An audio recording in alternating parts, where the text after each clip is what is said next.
और इस वक्त एक बड़ी खबर से करेंगे शुरुआत, जहां बीजेपी ने अपनी 5वीं सूची जारी कर दी है।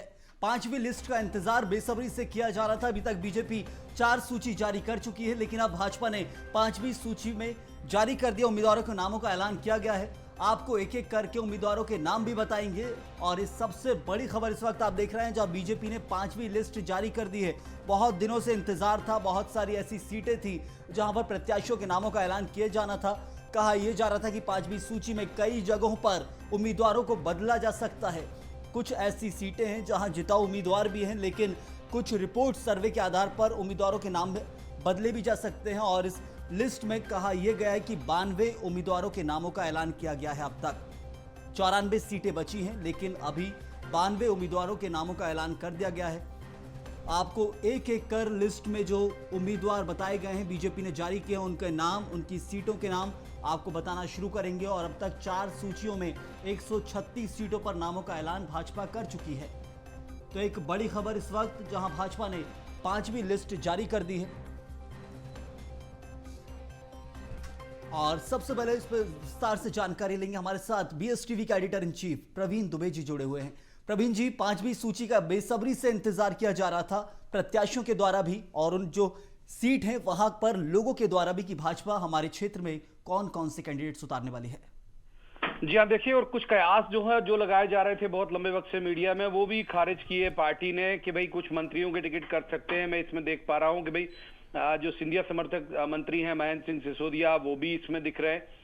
और भी जो 2-3 मंत्री जिनके नाम चल रहे थे उन्हें भी मिला हुआ। दमोह से जयंत मलैया को उन्होंने टिकट दिया। धर्मेंद्र सिंह लोधी जो नाम हम देख पा रहे हैं, नागेंद्र सिंह को दिया गया है। अभी जो कुछ दिन पहले ही पार्टी में शामिल हुए सिद्धार्थ तिवारी, जो श्रीनिवास तिवारी के हैं नाती, उन्हें त्योथर से दिया गया है, जो बिल्कुल अभी हाल फिलहाल में ही पार्टी में आए थे। और एक जो बड़ी बात मैं देख रहा हूं, व्यवहारी से शरद कोल फिर से प्रत्याशी बनाए गए हैं। आपको याद होगा कि ये नारायण त्रिपाठी और शरद कोल 2 एमएलए ऐसे थे जिनकी निष्ठा, जो बीजेपी के एमएलए थे पिछले चुनाव में, जिनकी निष्ठा संदिग्ध दिख रही थी। और नारायण त्रिपाठी ने तो अलग पार्टी बना ली, लेकिन शरद कोल को फिर से टिकट दिया गया है इस पूरे मसले में। एक जबलपुर उत्तर का मैं जरूर जिक्र करूंगा। अभिलाष पांडे, जो पहले भारतीय जनता युवा मोर्चा के प्रदेश अध्यक्ष थे, वो दावेदारी कर रहे थे जबलपुर दक्षिण पश्चिम से, जहां से राकेश सिंह को टिकट दिया। उनको टिकट अब जबलपुर उत्तर कर दी गई है, तो ये एक बड़ा मसला होगा। सांसद रही है संपतिया उइके, उन्हें मंडला से दिया है। महत्वपूर्ण है बालाघाट, सबसे ज्यादा ओबीसी प्रभावित जिला है, सबसे ज्यादा ओबीसी वहां है। गौरीशंकर बिसेन वहां से चुनाव लड़ते थे, मंत्री भी हैं अभी सरकार में। उनकी बेटी मौसम बिसेन को अवसर दिया है पार्टी ने। तो एक ये हम कह सकते हैं कि वो वाला पार्टी ने अपना वर्जना भी तोड़ी, जिसमें वो ये कहते थे कि कभी भी जो बीजेपी है वो परिवारवाद के खिलाफ है। तो सीधे सीधे उन्होंने कई जगह आप देखिए कि बेटे की जगह, इंदौर भी एक उदाहरण है, नरसिंहपुर उदाहरण है कि उनके भाई को दिया, इंदौर में बेटे की जगह पिता को दिया, लेकिन यहाँ पर बेटी को दिया।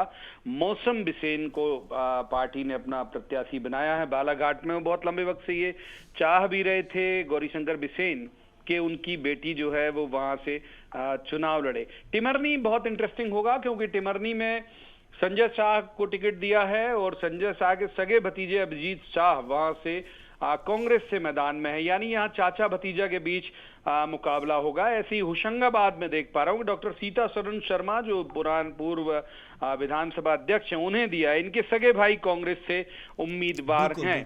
भोजपुर सुरेंद्र पटवा की रिपोर्ट ठीक नहीं कही जा रही थी, लेकिन सुरेंद्र पटवा को फिर से उम्मीदवार बनाया, पार्टी ने उन पर भरोसा जताया। भोपाल दक्षिण पश्चिम जरूर मैं जिक्र करूंगा।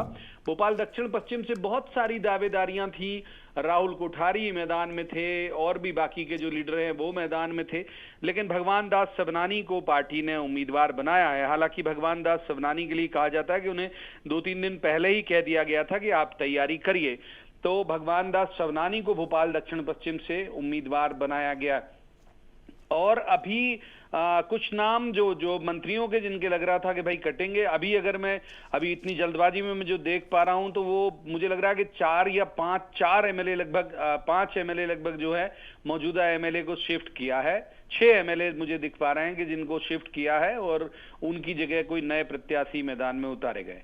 बिल्कुल प्रवीण जी, एक आपने जो बात कही कि सीता शरण शर्मा होशंगाबाद, उस पर भी ध्यान देना होगा। उन्होंने कहा था यदि गिरिजा शंकर शर्मा को उतारा जाएगा उनके बड़े को, तो वो नहीं उतरेंगे, लेकिन टिकट दिया गया है। साथ में दमोह में जहां उपचुनाव में राहुल लोधी को टिकट दिया गया, पार्टी से नाराज हुए जयंत मलैया, उनके बेटे को निकाला गया, फिर वापस लिया और जयंत मलैया को उम्मीदवार बनाया। तो कुछ जगह पार्टी ने देखा, अपन देख सकते हैं सीट लिस्ट के अंदर की पार्टी झुकी है कैंडिडेट्स के आगे। जहां जहां आपने बात की एक जगह राहुल तिवारी की, वो भी ध्यान देने लायक चीज है। संयम, बिल्कुल सही बात कर रहे हैं आप।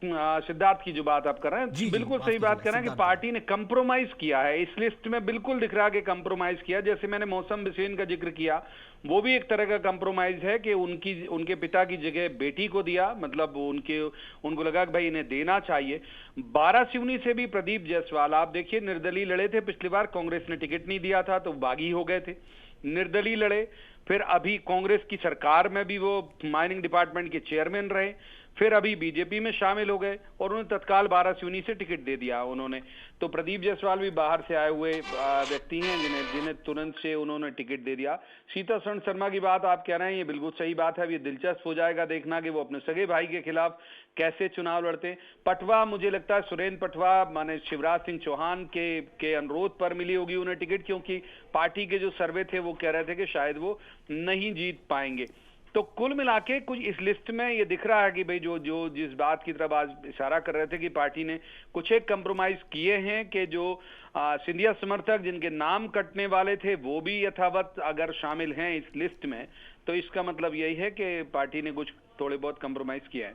जरूर। एक सीट और है बिजावर, वहां पर जहां एक तरफ हमने देखा बिजावर में सपा के उम्मीदवार निकल कर आए थे, भाजपा ज्वाइन कर ली उन्होंने और फिर अब जाकर उनको ही उम्मीदवार बनाया गया है। तो बिजावर में भी लग रहा है कि उस जगह पर बीजेपी पहले भी लड़ी थी लेकिन सपा उम्मीदवार जीते, फिर उन्होंने बबलू शुक्ला जो है अब बीजेपी ज्वाइन कर लिए दोबारा और उनको टिकट दिया है, बराबर ख्याल रखा गया है।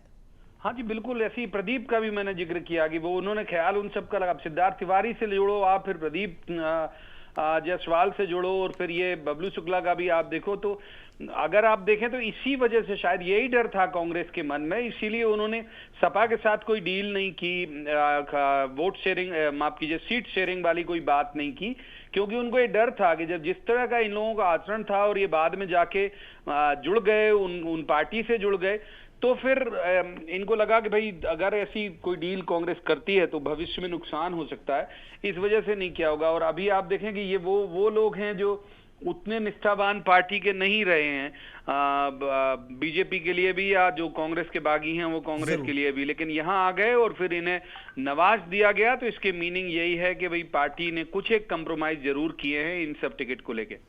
एक सवाल यहां पर ये उठता है साफ तौर पर, जहां देखा बीजेपी और कांग्रेस दोनों का ये कहना है कि वो जिताऊ उम्मीदवारों को ही उतारेंगे, यानी कि कई जगह पर जहां वो अपनी नीतियों को लेकर झुक जाते हैं, नीतियां उनकी स्पष्ट हैं कि परिवारवाद की आपने जो बात की, परिवारवाद हमने देखा, लेकिन दोनों के परिवारवाद में एक फर्क देखा जा रहा है।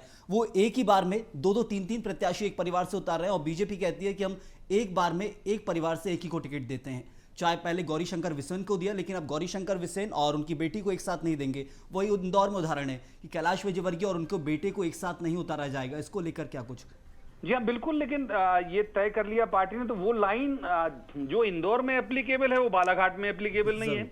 इंदौर में उन्होंने वरिष्ठ उतार दिए, बालाघाट में बेटी उतार दी। मुझे लगता है कि वो अड़ गए होंगे। वो बालाघाट ओबीसी बहुल जिला है और जो पवार जाति से आते हैं गौरीशंकर बिसेन, और उन वोटर्स का बहुल है, तो मुझे लगता है वो अड़ गए होंगे कि मैं नहीं लड़ूंगा और आप बेटी को दीजिए, तो शायद उन्हें देना पड़ा।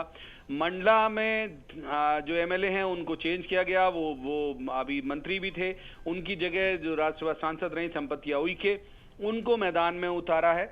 तो ये कंप्रोमाइज किए हैं। और ये भी हम कह सकते हैं कि जो वहां इंदौर जो पहली लिस्ट में जो मुद्दे एप्लीकेबल थे वो सेकंड लिस्ट में मुझे एप्लीकेबल नहीं दिखते। और बेवारी वाला भी, जो हमने शरद कोल वाला भी जो उदाहरण दिया कि वो बड़ा हैरत की बात है कि वो घोषित तौर पर बागी हो गए थे, उनकी निष्ठा संदिग्ध हो गई थी, मगर उन्हें फिर से दे दिया बेवारी से टिकट। तो ऐसे कुछ नाम हैं जो बेशक चौंका रहे हैं और इन्हीं नामों के आधार पर लगता है भी पार्टी ने या तो सर्वे के हिसाब से या किसी लोकल लीडर के हिसाब से कुछ कंप्रोमाइज किए हैं और उस तरह से ये टिकट जारी हुआ है। जिन की भी डाउट था कि भाई ये मंत्री शायद नहीं रहे, अब बमोरी से महेंद्र सिंह सिसोदिया, उनका नाम यथावत है, और भी मैं 2-3 मंत्री देख पा रहा हूं कि वो यथावत है, उनके नाम है। रामखिलावन पटेल भी यहाँ अमरपाटन से उनका नाम है, जबकि ये डेंजर जोन में सूत्रों के मुताबिक बताए जा रहे थे। तो मैं सहमत हूं आपकी बात से कि पार्टी ने कुछ हद तक तो एक तरह का कंप्रोमाइज किया है, या फिर ये तय किया होगा कि इनसे बेहतर प्रत्याशी उन्हें वहां नहीं मिला होगा, इस वजह से फिर ये दिया गया। जरूर प्रवीण जी, एक और रोचक सीट है जिसके बारे में चर्चा करूंगा, भिंड में हमने देखा संजीव सिंह कुशवाहा संजू को पहले बसपा ने प्रत्याशी बनाया, वो जीत कर आए 2018 में और जाकर एक साल पहले उन्होंने भारतीय जनता पार्टी ज्वाइन कर ली। प्रवासी विधायक पहुंचे थे वहां पर, नरेंद्र सिंह कुशवाहा और संजीव सिंह कुशवाहा के समर्थक आपस में भिड़ गए थे प्रवासी विधायक के सामने, और इस वक्त टिकट जो मिला है नरेंद्र सिंह कुशवाहा को मिला है। तो वहां पर क्या लग रहा है, फिर से बगावत के सुर दिखेंगे संजू के?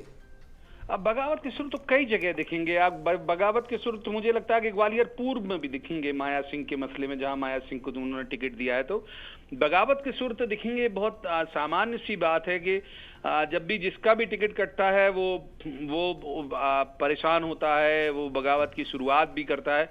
तो बगावत के सुर तो बेशक दिखेंगे, लेकिन ये कितना प्रभावी होगा, ये बगावत कितनी नुकसानदेह होगी, ये इस पर जरूर बात होनी चाहिए कि भाई ये अमूमन पता चलता है कि जब नतीजे आते हैं। आप देखिए कि पिछली बार 30 एमएलए दोनों पार्टियों से बगावत करके चुनाव मैदान में आए, लेकिन जीते कितने? मात्र 4।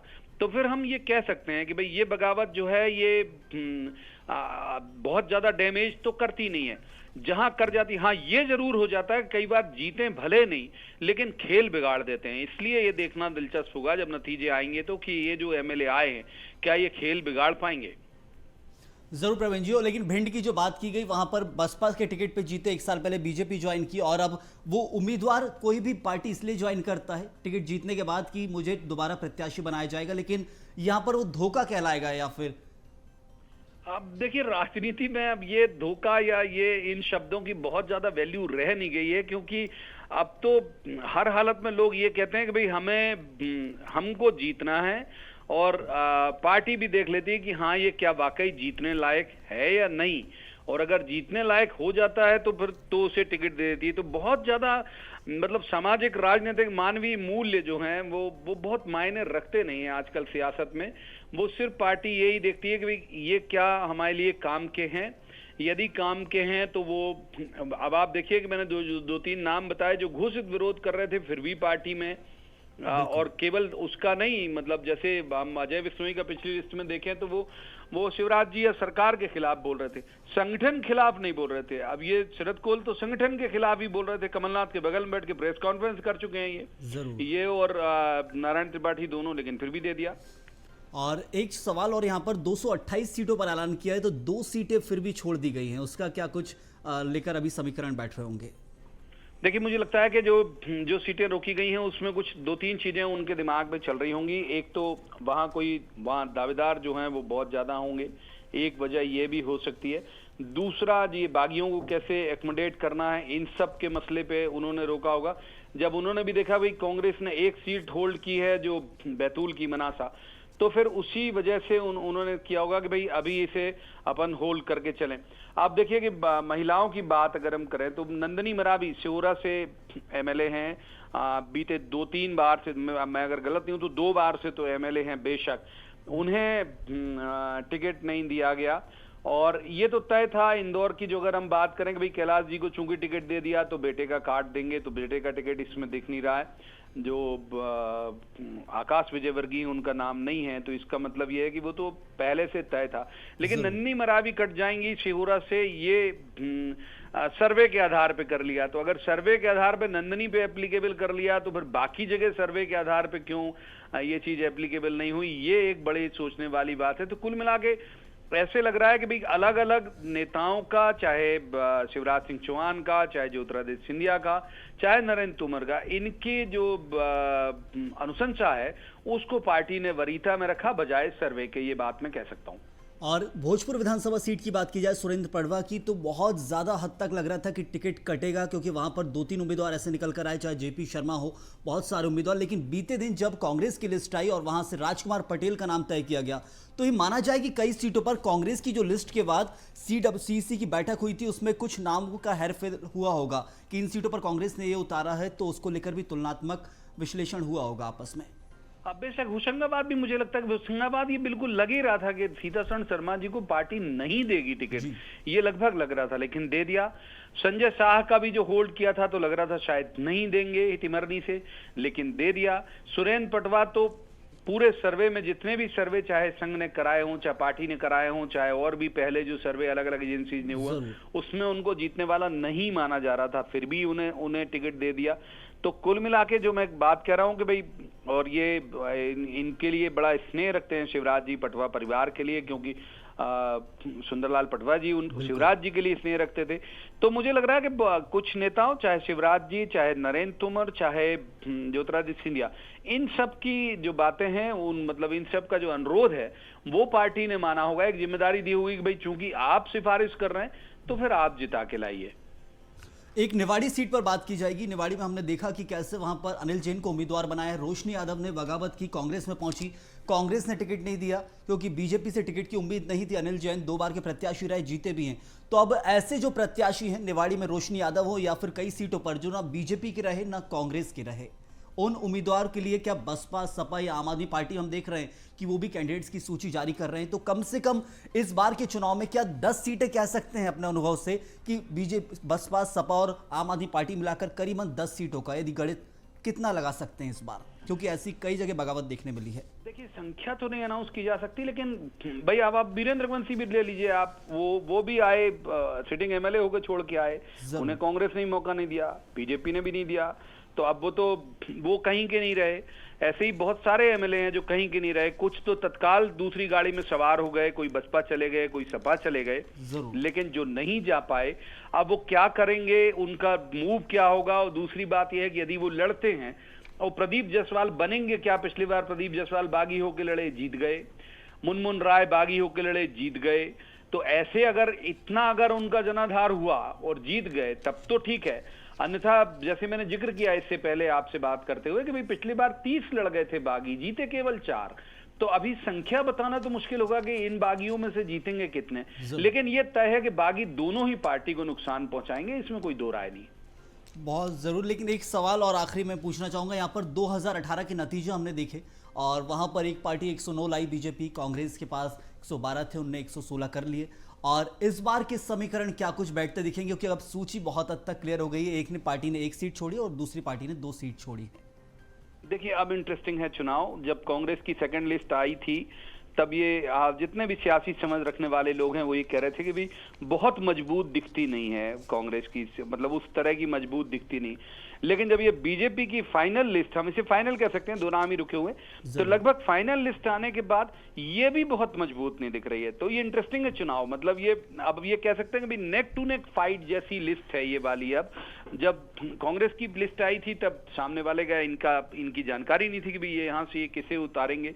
तो जब इनके ही सर्वे, इनके ही सोर्सेस जिन नामों को प्रचारित कर रहे थे कि ये पुअर कैंडिडेट हैं, वो अगर यथावत एडजस्ट हो जा रहे हैं तो फिर मुकाबला आप कांटे का होगा। हम ये कह सकते हैं कि भाई लिस्ट के हिसाब से यदि मैं कहूं तो बहुत ज्यादा ऐसी आकर्षक या चमत्कारिक लिस्ट दिख नहीं रही है। जरूर मुकाबला जरूर कांटे का होगा। सही। एक चीज देखने आई थी प्रवीण जी, जहां पर कांग्रेस की दूसरी सूची में बीजेपी के जो बागी थे उनको बराबर इज्जत बख्शी गई, खूब सीटों पर उतारा गया, लेकिन कांग्रेस जो एक लिस्ट में देखा जाता है, कांग्रेस बीजेपी के जो बागी हैं उनको उस यहाँ तक वहां पर दिखी नहीं है कि उनको सीट उतारा गया हो या फिर उनको छोड़ा गया उस सीट के लिए, उनको रहम किया गया हो ऐसा साफ तौर पर। नहीं, देखिए कहाँ एडजस्ट करना है, मैं बार बार ये बात कह रहा हूँ भाई कहाँ बागियों को एडजस्ट करना है वो ये तय करता है बहुत हद तक। तो लोकल जो उनकी बॉडी है दोनों ही पार्टियों की, बीजेपी और कांग्रेस की भी, और उनके पास जो सर्वे होता है वो। कल शरद जी ने बहुत अच्छी एक बात कही इंटरेस्टिंग कि भाई ये गलती उन लोगों की है जिन्होंने, जैसे अगर हम कहें कि भाई बिना ऑफर लेटर के यदि आप नौकरी छोड़ दे रहे हो तो ये गलती आपकी है। तो बहुत सारे एमएलए जो सिर्फ आश्वासन में आ गए या सिर्फ इस उम्मीद में आ गए, एमएलए या बड़े नेता, कि मैं छोड़ दूंगा और मुझे एकोमोडेट कर लेगी पार्टी, तो पार्टी ने एकोमोडेट किया, कांग्रेस ने भी बहुत सारे लोगों को किया और बहुत को खारिज भी कर दिया। ऐसे ही बीजेपी ने भी किया कि भाई अभी सिद्धार्थ अभी आए और टिकट दे दिया उन्हें, मान लीजिए रीवा से, तो फिर मतलब रीवा जिले से, तो फिर आप अंदाज लगा लीजिए कि भाई जिनको उनको उम्मीद है कि हाँ ये हमारे लिए फायदे के हो सकते हैं। जाहिर है कि इनमें से कोई भी दोनों पार्टी एनजीओ तो है नहीं, वो अपने फायदे के लिए लड़ रहे हैं, और जब उन्हें लगा कि हाँ भाई ये हमारे फायदे के लिए हो सकते हैं तो उन्हें शामिल कर दिया, और जिनको लग रहा है कि नहीं ये हमारे फायदे के बिल्कुल नहीं होंगे तो उन्हें तत्काल मतलब बाहर का रास्ता दिखा दिया। अब ये आकलन कितना सही होगा ये तो 3 दिसंबर को पता चलेगा। जरूर। तो कांग्रेस में जो बागी होकर आते हैं या फिर कांग्रेस छोड़कर आते हैं तो उनमें बीजेपी एक आध पर ही बहुत बड़ा नाम जैसे सिद्धार्थ तिवारी लिया है, बाकी कांग्रेस ने जरूर बीजेपी कई सारे बागियों को जगह दी, और कांग्रेस से जो बागी होते हैं उन्हें सपा, बसपा या फिर आम आदमी पार्टी का ही दामन थामते हुए अभी तक देखा है लिस्ट में। बहुत शुक्रिया प्रवीण जी इस खास जानकारी के लिए।